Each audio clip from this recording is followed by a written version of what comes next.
क्या महाकुंभ में मुसलमान जा सकते हैं? क्या वो भी गंगा स्नान कर सकते हैं? क्या उनके लिए कोई अलग इंतजाम किया गया है? क्योंकि अब तक ये नियम रहा है, कोई हिंदू हो या मुसलमान गंगा में डुबकी लगा सकता है। वहां मुस्लिम अधिकारियों की तैनाती भी होती रही है। मेला क्षेत्र में सामान बेचने वाले कई मुस्लिम दुकानदार भी पहले देखे गए। अखिलेश के राज में आजम खान महाकुंभ के मंत्री रहे, जबकि वो मुस्लिम थे।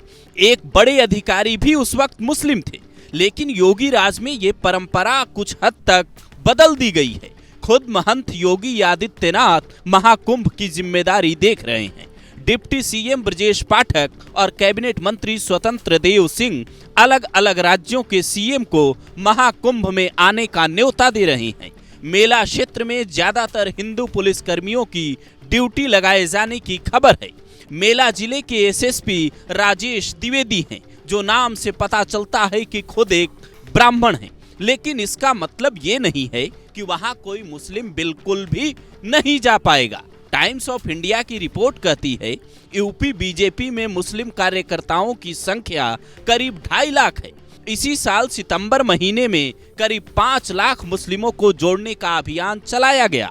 दानिश आजाद अंसारी और मोहसिन रजा जैसे कई मुस्लिम नेता योगी के करीबी रहे हैं, जो महाकुंभ में जा सकते हैं। तो क्या इन्हें महाकुंभ के गेट पर ही रोक लिया जाएगा? क्योंकि कई साधु संतों ने महाकुंभ में गैर हिंदुओं की एंट्री पर बैन लगाने की मांग की है। विश्व हिंदू परिषद की नेता साध्वी प्राची कहती हैं, जब मक्का मदीना में कोई गैर मुस्लिम प्रवेश नहीं कर सकता, तो फिर कोई गैर सनातनी महाकुंभ में दुकान क्यों लगाएगा? उसकी एंट्री बैन होनी चाहिए। ये मांग तब और तेज हो गई थी जब गाजियाबाद से लेकर हापुड़ तक, जूस से लेकर खाने तक के सामान में मलमूत्र मिलाने की तस्वीरें सामने आई।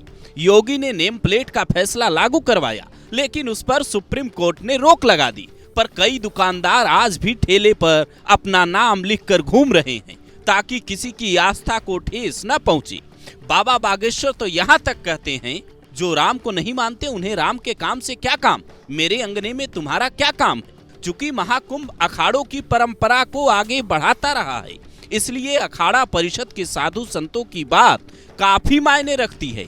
और निरंजनी अखाड़ा परिषद की बैठक के बाद रविंद्रपुरी महाराज ने भी कहा था, हमने हरिद्वार में देखा है, वहाँ कई मुस्लिम भाई संत बनकर घूम रहे हैं। इसलिए जरूरी है कि जो भी प्रयागराज महाकुंभ में आए उसकी जांच हो। ये महाकुंभ है, कोई भी उग्रवादी यहाँ संत बनकर आ सकता है। इस बात को सुनकर भारत के सच्चे मुसलमान भड़क उठते हैं, जिनकी आस्था गंगा जमुनी तहजीब वाली रही है। चाहे वो बिहार के छठ में सूप, दौरा और फल बेचने वाले मुस्लिम हो, या फिर पूर्वांचल के हिंदू त्योहारों के दौरान अपनी दुकान लगाने वाले लोग, सबको यही लगता है, बड़ा मेला लगेगा, लोग ज्यादा आएंगे तो कमाई का जरिया बढ़ेगा। हालांकि इन सब के बीच कुछ उल्टी सोच वाले लोग भी हैं। एक ऐसे ही व्यक्ति से हमारी रिपोर्टर नंदिनी शुक्ला की मुलाकात हुई, जब वो प्रयागराज में महाकुंभ की तैयारियों को कवर करने गई थी। उसी दौरान एक मुस्लिम व्यक्ति ने अपना चेहरा दिखाने से मना किया, लेकिन ये साफ कहा कि महाकुंभ में जाना हमारे ईमान के खिलाफ है। और दिखावा है, कुछ नहीं, हम लोग ईमान वाले हैं। मतलब महाकुंभ में आप नहीं जाओगे? नहीं, सवाल ही नहीं उठता। अच्छा, सवाल ही नहीं उठता। क्या करेंगे?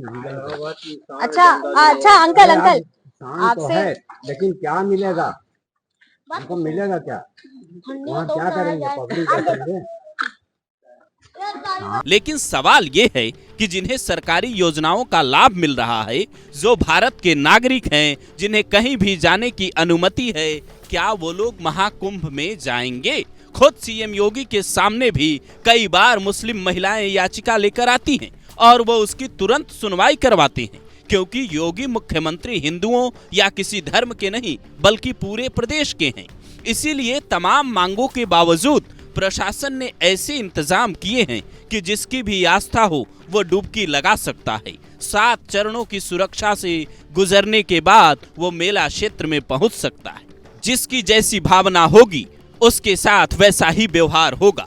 अगर कोई गलत इरादे से घुसेगा तो पुलिस और कमांडो उसका अपने ढंग से इलाज करेंगे, जबकि कोई सही इरादे से जाएगा तो चाहे वो किसी मत मजहब का हो, उसे कोई परेशानी नहीं होगी।